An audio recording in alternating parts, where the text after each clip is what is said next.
নমস্কার বন্ধুরা, আমি প্রিয়াঙ্কা চলে আসলাম আরও একটি নতুন দিনে নতুন আরও একটি ব্লগের সাথে। কেমন আছো তোমরা সকলে?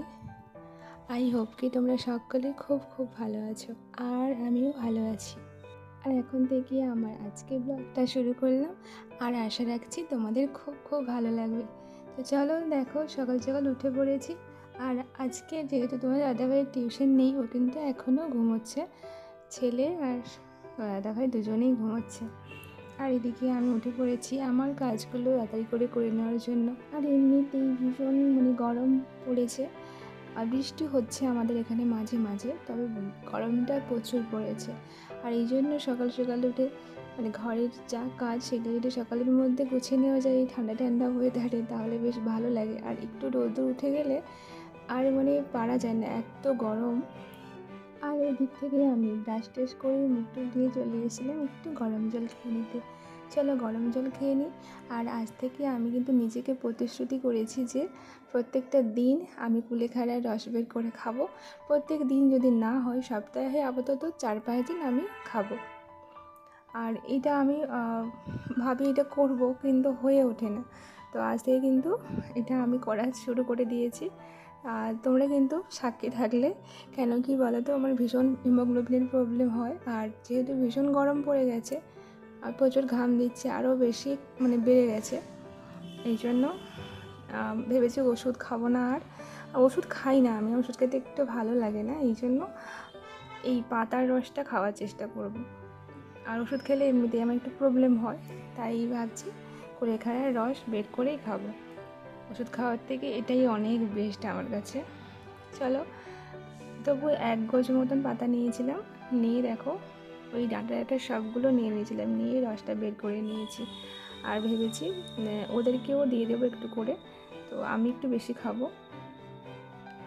তবে তার আগে কিন্তু আমি কিছু খেয়ে নেব, খেয়ে দিয়ে তারপরে খাবো, নাহলে এটা একেবারে খালি পেটে আমি খেতে পারবো না, যেহেতু পাতার রস তো। আর এদিকে আমার পাতার রস বের করে নিয়েছি, নিয়ে শিলটা ভালো করে ধুয়ে মুছে ওখানে রেখে দিয়েছি, দিয়ে চলে এসেছিলাম এ ঘরে। তো ওরা দুজনে এই যে উঠে গেছে, আমার ওই কাজ টাজ করতে করতে ওরা উঠে পড়েছে। তো চলে এসে এখানে ভালো করে একটু ঝাড় দিয়ে দিচ্ছি, আর যেহেতু ঘুমাই। আর ছেলে তো তার থেকে বেশি সারাদিন ভীষণ খেলাধুলো করে এর উপরে, বিছানার উপরে একটু ওই গদি মতন করা আছে, তার জন্য একটু লাফায় এখানে। আর যাই হোক, চলো একটু ঝেড়ে নিয়েছি ভালো করে। আর এই বেডরুমটাতেই একটু বেশি কাজ থাকে, ক্লিনিং ডাস্টিং সব কিছু এখান থেকেই শুরু করি, তার জন্য।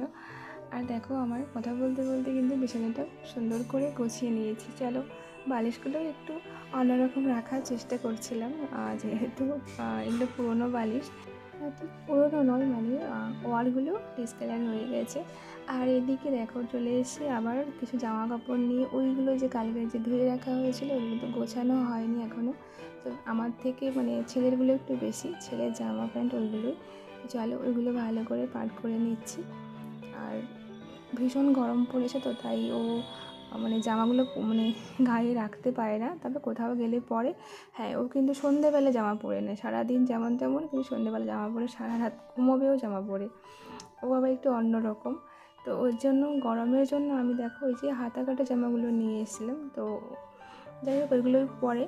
তো আর এগুলো কালকে ভালো করে ধুয়ে রেখেছিলাম, তো ওগুলো শুকিয়ে গেছে, এখন গুছিয়ে নিয়েছি। চলো এখন যেখানকার জিনিস সেখানেই সবগুলো রেখে দিই। আর এদিকে তো ভীষণ গরম, আর সকাল থেকে মাঝে মাঝে আবার কারেন্টও চলে যায়, আমারও একটু দেরি করেই আসে। তো এখানে ছেলের জামা টামাগুলো এখানে রাখা হয়, তো এখানে রেখে দিয়েছি। আর আমারগুলো আলনাতে রেখে দিয়েছি। ওদিক থেকে তো আমার সব কিছু কমপ্লিট হয়ে গেছে, এখন চলে এসেছিলাম ডাস্টিংয়ের কাজে। তো ঘরটা ভালো করে একটু ঝেড়ে নিচ্ছি, কারণ এই যে দরজা ভীষণ ঝুল পড়ে যায়, কারণ ওই যে জানো মাকড়সাটা প্রত্যেকটা ঘরেই আছে। তো এখানেই দেখি আমি প্রায় ঝেড়েই রাখি, তবুও তো মাকড়সার ভাত ঠিক পড়ে যায়। তো এগুলো একটু ডাস্টিং করে নিয়েছি, নিয়ে দেখো ড্রেসিং টেবিলটাও একটু মুছে নিচ্ছি হালকা করে। এমনিতেই মুছে রাখি, তো ওই জন্য বেশি কোনো কিছু মোছার আর হয় না, তো একটু হালকা করে মুছে নিচ্ছি। আর প্রত্যেক দিন যদি এরকম আমরা কোনো কাজের যদি এরকম টার্গেট করে রাখি যে প্রত্যেকটা দিন এইভাবেই আমরা কাজগুলো কমপ্লিট করব, তো দেখবে সেভাবেই কিন্তু একটা সময়ের মধ্যে সব কিছু কমপ্লিট করা যায়। আর এদিকে কথা বলতে বলতে দেখো আমার প্রায় কাজগুলো করে নিচ্ছি, যা কিছু কাজ। আর এই কয়েকদিন যেন ফুল টুল আর মানে পাওয়া যাচ্ছে না। এই যে সামনে থেকেই মানে মালিকদের ওখান থেকে তোলা হয়, তো সকাল থেকে এমনিতে দোকানদারেরা ফুল টুল তুলে নিয়ে চলে যায়, আর মালিকের ওখানে মানে বাড়িতে পুজো হয় তো নিয়ে যায়, আমি তুলে রাখি। তো মাঝে মাঝে আমি আর এখন কয়েকদিন তুলতে যাইনি, এই জন্য আর মানে ফুল পাওয়া যাচ্ছে না। ফুল হয়তো আছে তো একটু উপরের দিকে, এই জন্য আর তুলিনি। তো এই জন্য আমার ওই যে সাজানোর ব্যাপারটা ওইটা এখন আর করছি না।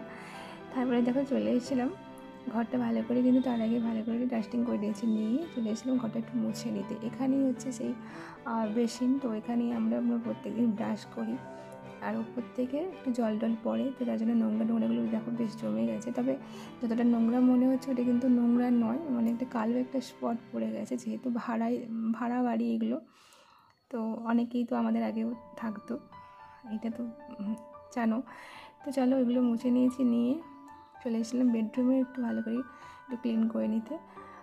কেন কি এখানেই বেশিরভাগ সময় আমরা কিন্তু খাওয়া দাওয়া করে এইখানে নিচেই, আর চেয়ার টেবিলে মাঝে মাঝে খাই ওখানে, তো এখানটাই খাওয়া দাওয়া হয় বলে এখানে ভালো করে মুছে নিয়েছি। আর এমনি জলে দিয়েছিলাম আমি ওই একটু নিমাইল আর একটু ডেটল, তো ওইটাই, আর একটু সার্ফ। আর যেভাবেই আমি ঠিক করে রেখেছিলাম ওভাবেই কাজ করে নিয়েছি। আর আমরা কিন্তু এরকম চাইলেই সব কিছু কাজ কিন্তু 1 ঘন্টার মধ্যে প্রায় কমপ্লিট করে নিতে পারি। তো ওইদিকে সব কাজ কমপ্লিট করে চলে এসেছিলাম সকালে একটু ব্রেকফাস্ট করে নিতে। ওই একটু ফেনা ভাত আর একটু আলু মাখা করেছিলাম, খেতে দিয়ে একটু বাইরে বসেছি। তারপরে বসার পরে প্রায় অনেকটা সময়ের পরে কিন্তু চলে এসেছিলাম দুপুরে রান্নাবান্নার জন্য। এই যে চালটা ধুয়ে নিচ্ছি এখানে, চলো চালটা ধুয়ে সবজি টবজি কেটে নিচ্ছি। তবে এইটা তাড়াতাড়ি করে টেনে দিয়েছি, এই জন্য মনে হচ্ছে তাড়াতাড়ি করে কেটে নিচ্ছি।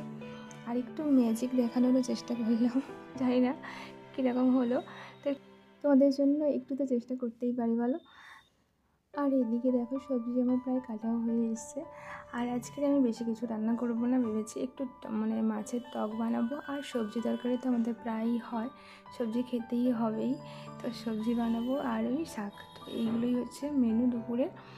আর চলে এসেছিলাম এখানে আমচুরটা রাখা হয়, তো এই আমচুরগুলো না গত বছর বানিয়েছিলাম, আর এবছরে কিন্তু শেষ হয়নি, অন্য বছরের থেকে এবছরে থেকে গেছে, কারণ প্রত্যেকটা বছরে কিন্তু মানে সারা বছরই আমাদের টক প্রচুর খাওয়া হয়।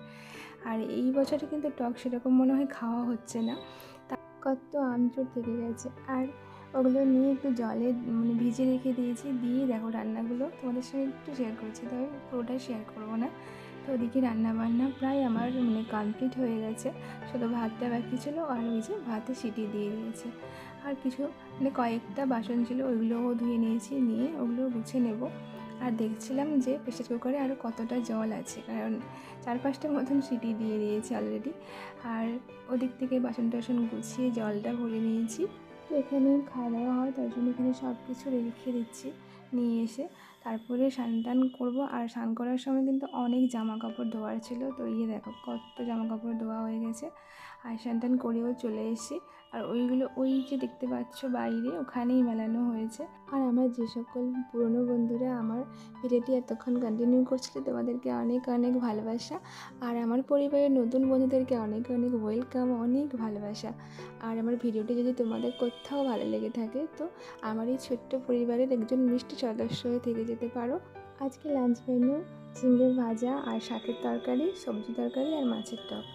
আর কারেন্টটা দুপুরবেলা চলে গেছে, তো এই জন্য এই জানলার কাছে হাওয়া দিচ্ছে, তো এখানেই ছেলেকে খাইয়ে নিচ্ছি। তো চলো আজকের ব্লগটা এখানেই রাখছি, তোমরা সকলে খুব ভালো থেকো, দেখা হচ্ছে আবারও নতুন আরও একটি ব্লগে। টাটা।